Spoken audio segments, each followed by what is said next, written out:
I really wanted you to give people a sense of what kind of books you represent and maybe let them know which ones have been really successful. Sure, and I appreciate you having me on to speak with you. And yeah, I'm glad to speak to many of the books I represent. I do a mixture of, I would say, commercial fiction, upmarket fiction, which is sort of the crossroads of literary and commercial fiction, and you know, some platform-driven nonfiction, and the occasional children's book or even a graphic novel. Wow, that's quite a range. Yeah. The agency where I work, we represent a lot of #1 New York Times bestselling authors, major award-winning authors like Pulitzer Prize winners, Booker Prize winning authors, you name it. There are thousands of authors at the agency, so at any given time there's a lot going on. What's your stance when it just kind of to touch on the comp titles? You know, a lot of agents say you shouldn't point out major bestsellers. You know, Hunger Games. Right. Yeah. Excuse me. I think with the comp titles it can be tricky because on the one hand you want to be realistic. Yeah. And on the other hand, again, it's about holding oneself in high esteem. And so I think it is reasonable to use bestsellers as comparisons because you want to set the publisher's expectations highly. The publisher, what they're going to do is if they're interested in a book and they want to acquire it, what they're going to do is they're going to run what's called a profit and loss statement, or we call it a P&L sheet. A lot of businesses will use that. And it's interesting they do that in publishing because it's far more of an art than a science. Yeah. They're going to plug into that profit and loss statement books they feel are similar that have published before and what their sales numbers were. And that's how they are going to be setting their expectations for that author. So as an author, wouldn't you rather be setting the publisher's expectations than allowing them? So I think an author is always in a better position when they're doing that. And furthermore, after a publisher were to have acquired a book, the retailer like Barnes & Noble or any other bookstore that's to carry the book is going to ask the publisher, what are the comps? So an author who has that ready to go will really be miles ahead. I think where the comps remain realistic is if you're talking about books that were published within the last 5 years. When you go outside of that, books were written a bit differently, published differently. Publishing was probably a different time before then. And so, if you've written, I don't know, kind of historical romance set in the South, you wouldn't say it's Gone with the Wind. Right. I mean, maybe you could include that as one of the comparisons, but if you're putting forth 2 or 3, at least the other 2 ought to be more realistic. Okay, that's great advice. No doubt you'll mention Publishers Marketplace, but how does an author go about developing their target list of agents? How should they? Well, I would say that an author should always aim high and think highly of themselves, aim highly. And so, yeah, Publishers Marketplace happens to be a website where it's like a Rolodex for book publishing, and it ranks people by number of book deals and can break it down by genre or just agencies in general. Fiction happens to be our bread and butter, especially commercial fiction and literary fiction.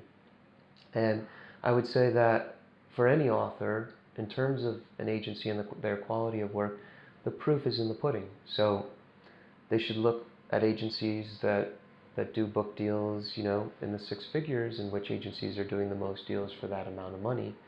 And they might know who they want to work with, or which agencies are doing maybe the most deals or most amount of money for deals in terms of a given genre. So maybe they're looking at an agency that's doing thrillers.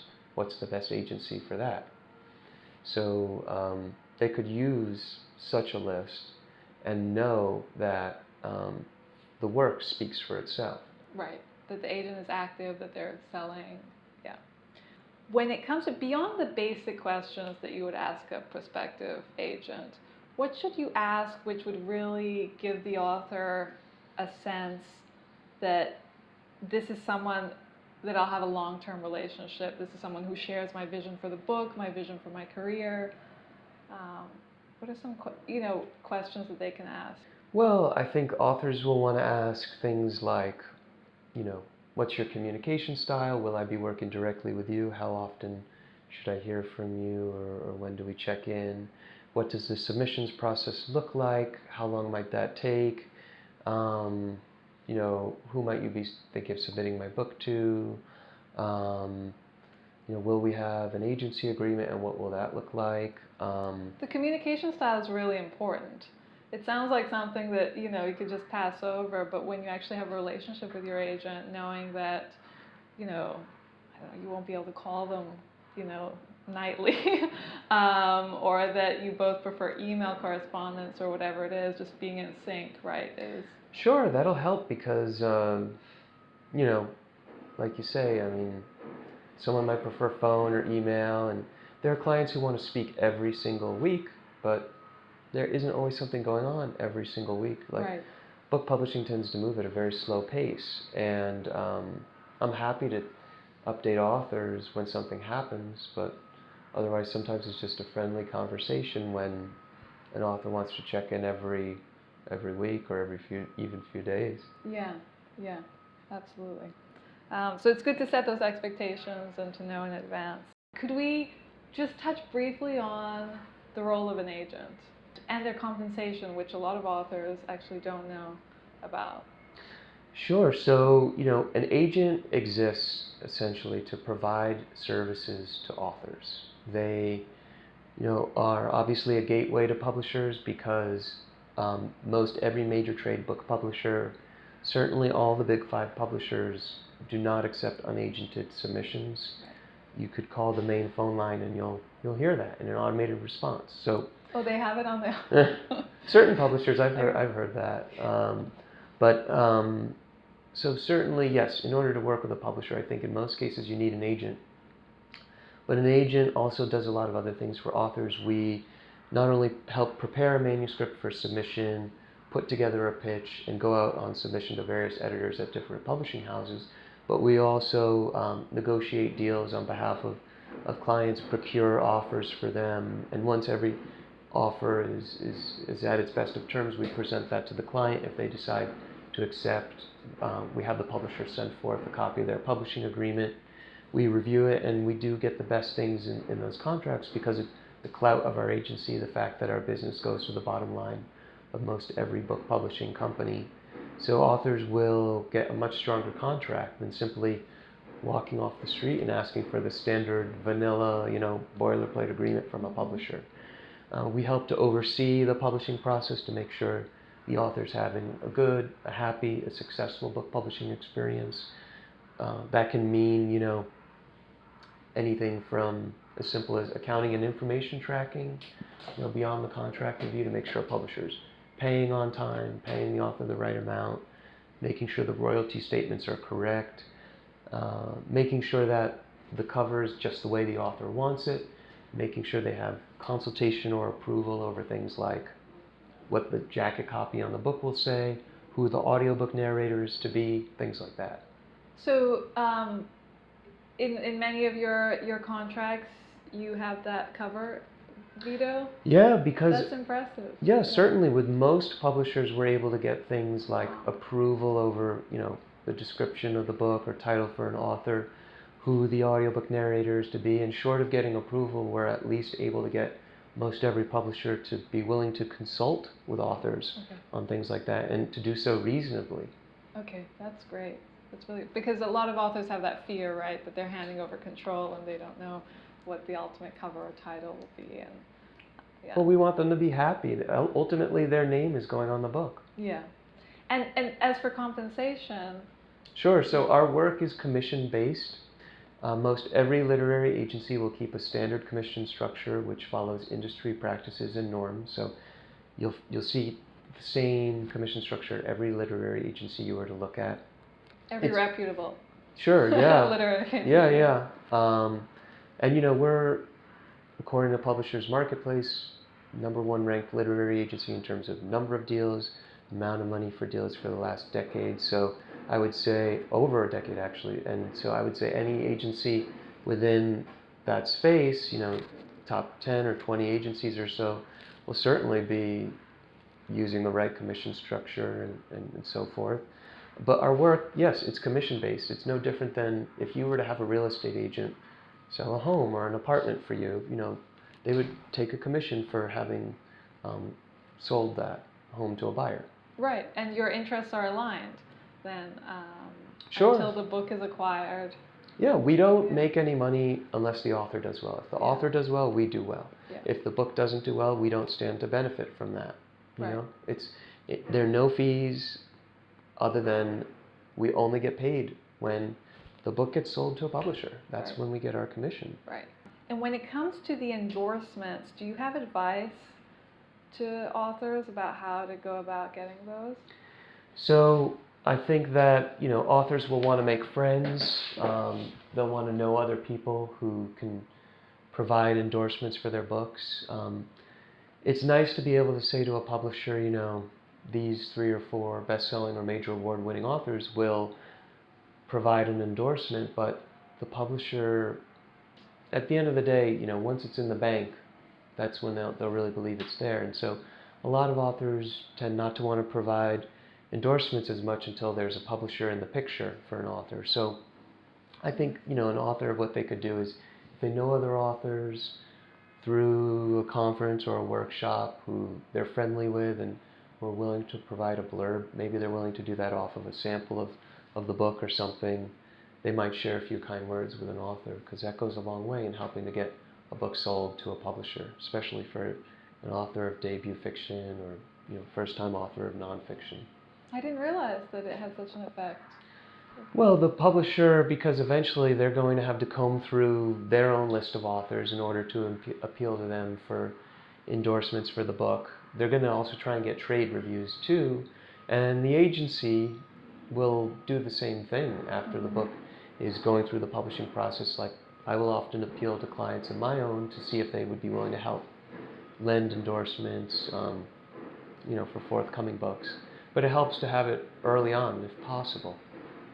So I learned this from a New York Book Editor's author, Mark Madonna, because he was asking us for the endorsements, and it just so happens that Mark is his agent.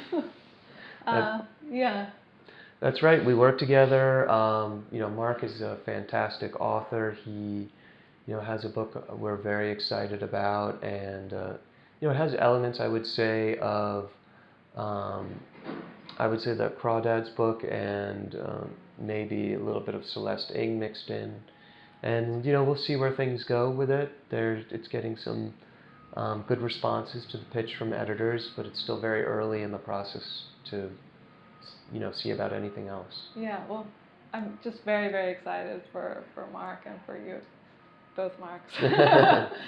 Could you just give us a sense of when you read Mark's query, what was it? Just to show other people sort of some advice about querying as well. So I think Mark Madonna had constructed a really strong query letter. The meat and potatoes in terms of just the plot elements, which you look for in commercial fiction, were there. It was extremely well written, which is a good first indicator to an agent or an editor that the manuscript might similarly be well written. And I think Mark had some good experience in terms of writing, a little bit in a background in the journalism and magazine world, which helps lend provenance. And I would say that he had assembled some terrific, what we in the industry call comp titles, or what are really competitive or comparative titles. Basically, best-selling books published within the last 5 years that an author feels are similar to their book in such a way. And that's used to not only hold a book in high esteem, but to really place it in the minds of an agent or an editor trying to figure out, where would this book go on my list? Where would it go in a bookstore? And how well can I expect it to do? So I think Mark's book is not just well written, it has a strong plot, but it's timely. And so all those things you could see right away from the query letter. An author who has a work in progress, who is a year or so away from considering querying agents, what should they be doing now? I think the author who is still in the writing process should be polishing their manuscript again and again as much as they can. They should be, if they want to work with a freelance editor, or if they want to be attending conferences or workshops, building a community of authors around them, getting their manuscript reviewed by their peers and workshopped, to be taking their manuscript as far as they can before even thinking about researching agencies and publishers or any of that. They really need to just hone their art and their craft within writing their book. Love that. Okay. Yeah, that's great. What's your stance on mini proposals? Mini proposals for fiction or nonfiction? For nonfiction. Well, I think a good nonfiction book proposal will typically clock in at least maybe 50 or 75 pages. Right. And, it's not as extensive as it sounds because, for instance, there might be one page in the proposal that says author, and you simply list your name there. And then the next page says bio, and then there's a paragraph about the author. And so there are a lot of pages like that within a nonfiction book proposal. I think sometimes, a full-blown nonfiction book proposal might not be as necessary when the idea is much, much simpler, but including the sample chapters, those pages, and what's in the proposal itself, again, at least maybe 25 to 50 pages in a proposal of nonfiction, I would say. Okay. That sounds fair.